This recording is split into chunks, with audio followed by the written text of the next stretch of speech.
விழித்தாய கேப்பில் குந்தலின் நீரை காட்டி ஆவியை தருவாய் என்பேன். அன்பனை இழுத்து சென்ற தேவியை தொடர்ந்தே சென்று தேடுவேன். கடலை மன்னன் மேவினன் என்றால் யானும் மேடுவேன்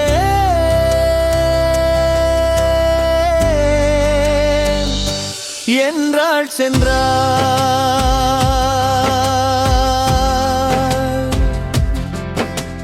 சோழனும் மகளின் பின்னே தொடர்ந்தனன் வீரர் தாமும். சோழனை தொடர்ந்தார் மங்கை துயரிலே அலைந்து வீழ்ந்த தாழிடுங்கூந்தல் காற்றில் சதுரிட நடந்தாள்.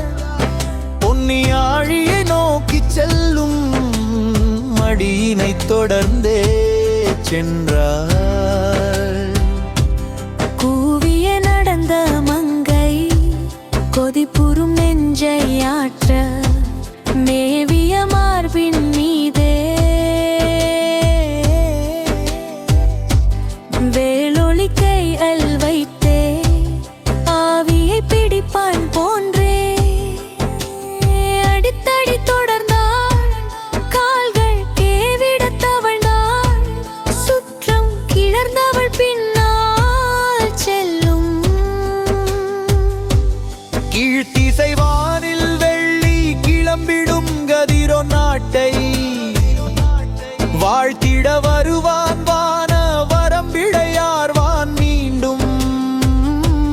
மேற்றிசை படுப்பான் அந்தி மேனியை காட்டும் பாதை தோற்றிட ஒளியே நல்ல கங்கு வாழ் நிலவு பெண்ணும்.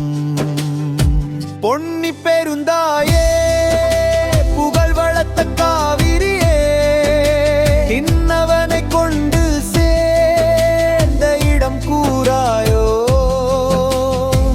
எங்கள் குலமகன்பால் எழுந்து விட்டாசைனார் நன்களிலே ஒன்றை கவர்ந்து மறைந்தாயோ.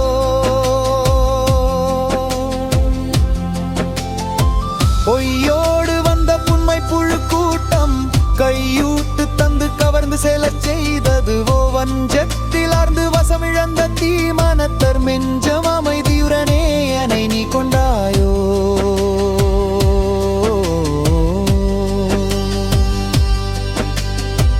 ஆதிக்கு வாய்த்த அரகன் பார்க்காதலினால் மோதி பெருகி மூழ்க வைத்துக் கொண்டாயோ.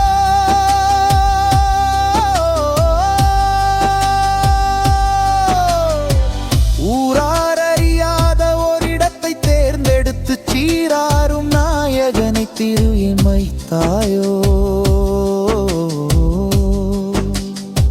தொட்டு தழுவி தோளோடு தோள் சேர கட்டி சுருட்டி கரை மாற்றி கொண்டாயோ. வந்து கிவேட்ட போல வஞ்சிதேன் ஆழ்பவனை வஞ்சித்தேன் நீ மறைந்தாய் விளங்கி விடு என்றாயே.